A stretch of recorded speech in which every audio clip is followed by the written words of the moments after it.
A Sleep Audiobooks exclusive.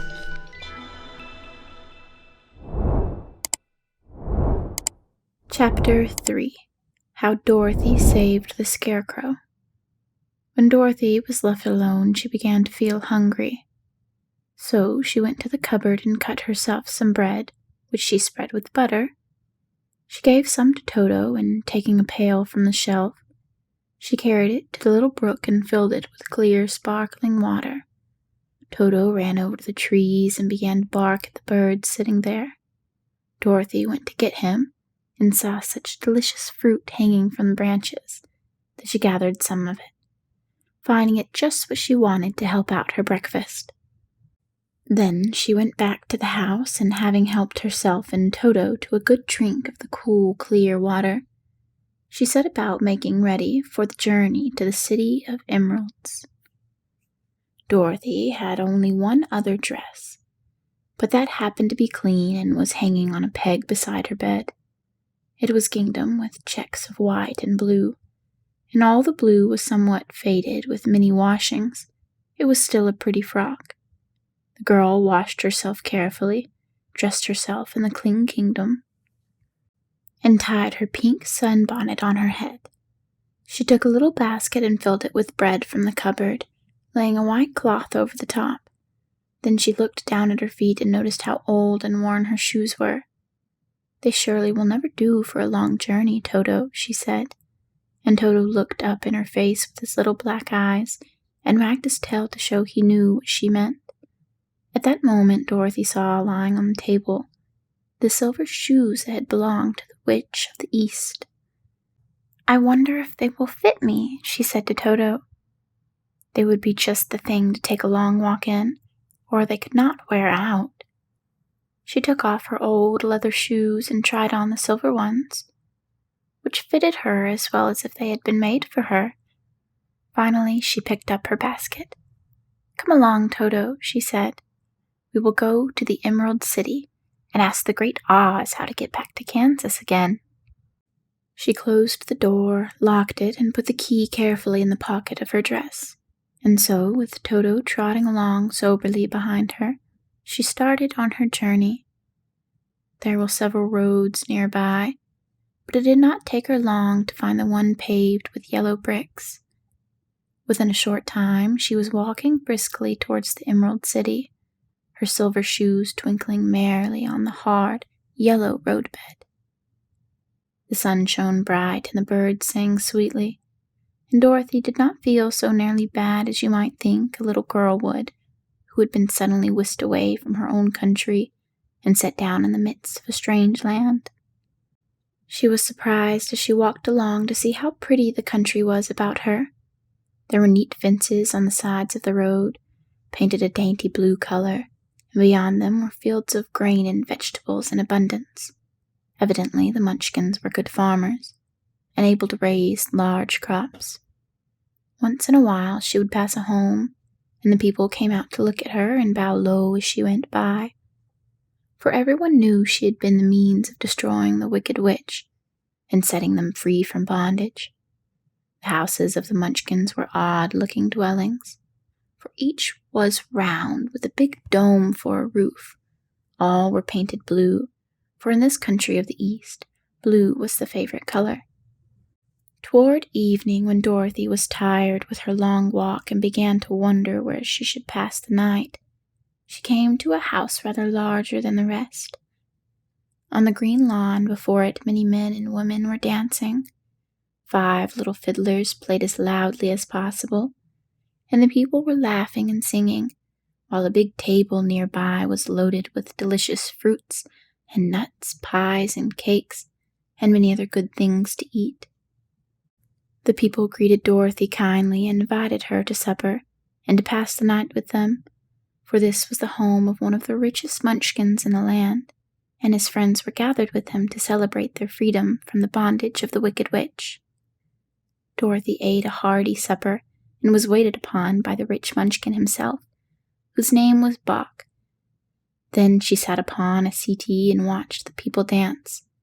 When Bach saw her silver shoes, he said, "You must be a great sorceress." "Why?" she asked. Because you wear silver shoes and have killed the wicked witch. Besides, you have white in your frock, and only witches and sorceresses wear white. My dress is blue and white checked, said Dorothy, smoothing out the wrinkles in it. It is kind of you to wear that, said Bock. Blue is the color of the Munchkins, and white is the witch color, so we know you are a friendly witch. Dorothy did not know what to say to this, for all the people seemed to think her a witch, and she knew very well she was only an ordinary little girl who had come by the chance of a cyclone into a strange land. When she had tired watching the dancing, Bock led her into the house, where he gave her a room with a pretty bed in it.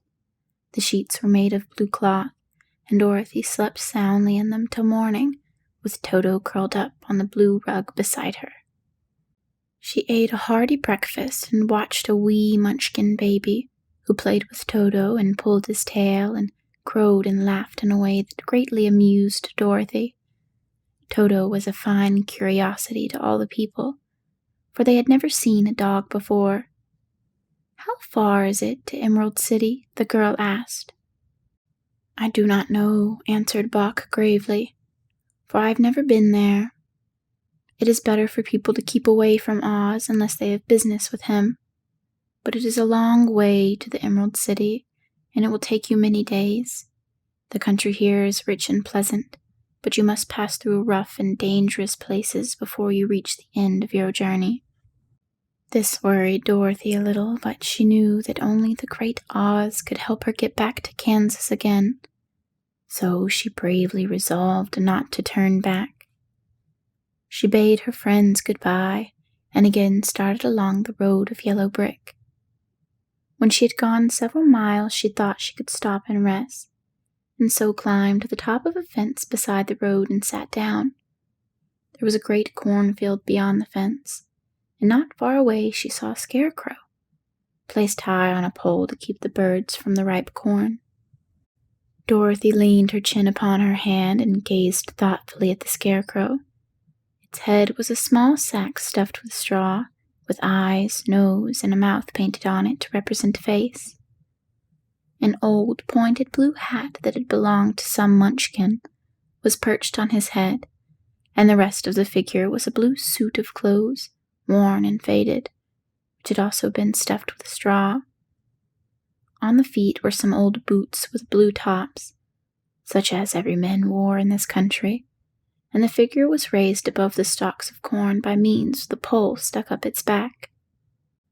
While Dorothy was looking earnestly into the queer painted face of the scarecrow, she was surprised to see one of the eyes slowly wink at her. She thought she must have been mistaken at first, for none of the scarecrows in Kansas ever wink, but presently the figure nodded its head to her in a friendly way. Then she climbed down from the fence and walked up to it, while Toto ran around the pole and barked. "Good day," said the scarecrow in a rather husky voice. "Did you speak?" asked the girl in wonder. "Certainly," answered the scarecrow. "How do you do?" "I'm pretty well, thank you," replied Dorothy politely. "How do you do?" "I'm not feeling well," said the scarecrow with a smile, "for it is very tedious being perched up here night and day to scare away the crows." "Can't you get down?" asked Dorothy. "No, for this pole is stuck up my back. If you will please take away the pole, I shall be greatly obliged to you." Dorothy reached up both arms and lifted the figure off the pole, for, being stuffed with straw, it was quite light. "Thank you very much," said the scarecrow, when he had been set down on the ground. "I feel like a new man." Dorothy was puzzled at this, for it sounded queer to hear a stuffed man speak, and to see him bow and walk along beside her. "Who are you?" asked the scarecrow when he had stretched himself and yawned. "And where are you going?" "My name is Dorothy," said the girl, "and I'm going to the Emerald City, to ask the great Oz to send me back to Kansas." "Where is the Emerald City?" he inquired. "And who is Oz?" "Why, don't you know?" she returned, in surprise. No, indeed. I don't know anything, you see. I am stuffed, so I have no brain at all, he answered sadly. Oh, said Dorothy, I'm awfully sorry for you. Do you think, he asked, if I go to the Emerald City with you that Oz would give me some brains? I cannot tell, she returned. But you may come with me if you like. If Oz will not give you any brains, you'll be no worse off than you are now. That is true, said the Scarecrow. You see, he continued confidently, I don't mind my legs and arms and body being stuffed, because I cannot get hurt. If anyone treads on my toes or sticks a pin into me, it doesn't matter, for I cannot feel it. But I do not want people to call me a fool. And if my head stays stuffed with straw instead of with brains, as yours is, how am I ever to know anything? I understand how you feel, said the little girl, who was truly sorry for him. If you come with me, I'll ask Oz to do all he can for you. Thank you, he answered gratefully. They walked back to the road. Dorothy helped him over the fence, and they started along the path of yellow brick for the Emerald City. Toto did not like this addition to the party at first. He smelled around the stuffed man as if he had suspected there might be a nest of rats in the straw, and he often growled in an unfriendly way at the Scarecrow. Don't mind Toto, said Dorothy to her new friend. He never bites. Oh, I'm not afraid, replied the Scarecrow. He can't hurt the straw. Do let me carry that basket for you. I shall not mind it, for I can't get tired. I'll tell you a secret, he continued as he walked along. There's only one thing in the world I'm afraid of. What is that? Asked Dorothy. The Munchkin farmer who made you? No, answered the Scarecrow. It's a lighted match. End of chapter 3.